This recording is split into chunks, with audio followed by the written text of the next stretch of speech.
Namaste, this video is going to be telling you about differences between facelift and mini facelift surgeries. My name is Dr. Amit, I'm a plastic surgeon and we get a lot of queries regarding anti-aging procedures and how one can reverse the physical signs of aging on their face. So as we age, the effect of UV radiation, sunlight, pollution forces our skin to age and sag. So the first signs of aging are visibility of the eyelids, the cheeks getting hollow, all this falling down, the jowls coming up, laughter lines coming up, presence of extra skin here. And the person and the patient can easily make out that how they looked like 10 years before and now is a huge difference. So earlier the face was higher up like this, like a V, and now the face is flat here and like a square. So when you see your pictures 10 years apart, that is the difference that you see. Now, surgical options available for management of this are a classical facelift and a mini facelift. So I'm going to talk to you now in which scenario you do which procedure. What does a mini facelift do? A mini facelift is a small procedure.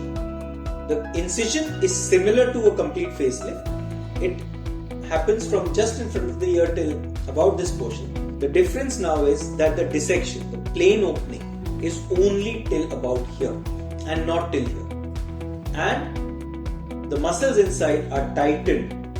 So the only effect that we create is on the outer part of the face and not on the inner part. Therefore, people who are younger, say 35 to 45 years of age, not much evidence of aging, are candidates for a mini facelift. The action on the SMAS, which is the most important structure, the SMAS, in the face is not done. Very minimal tightening is done. We don't cut the SMAS or we don't pull up the SMAS at all. Just a little bit of tightening here is done. And very major changes of aging cannot happen. We cannot transform a face too much. However, a mini facelift is great for a younger person.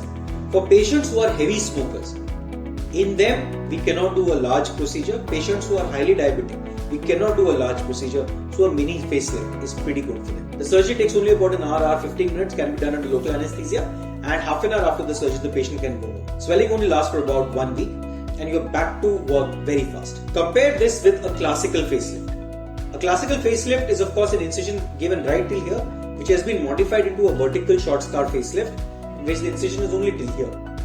But the difference, the plane creation is still almost the eyes. That much of plane creation. The SMAS layer is pulled up.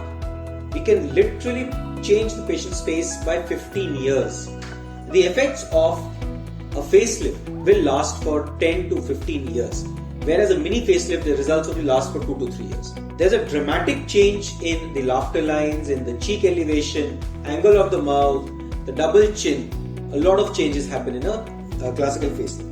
And a classical facelift also has a longer recovery. 3 weeks of swelling, and after that the person is then able to resume their normal activities. So this is the major difference between a mini and a classical facelift. I'm going to summarize it now. Age, younger patients, you can do older patients in classical. Heavy smokers and diabetics, we prefer a mini facelift. Short procedure, much longer procedure. The recovery is faster, recovery can take about 3 weeks. And the reversal of aging is only a few years, even up to 10 to 15 years.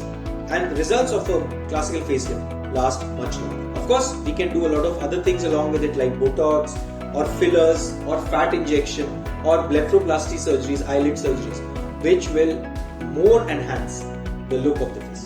So if you want to know more about these procedures, please contact us on our numbers at the clinic. You can send an email to us as well. My name is Dr. Amit and I and my team will be most happy to solve all your queries regarding facial aging.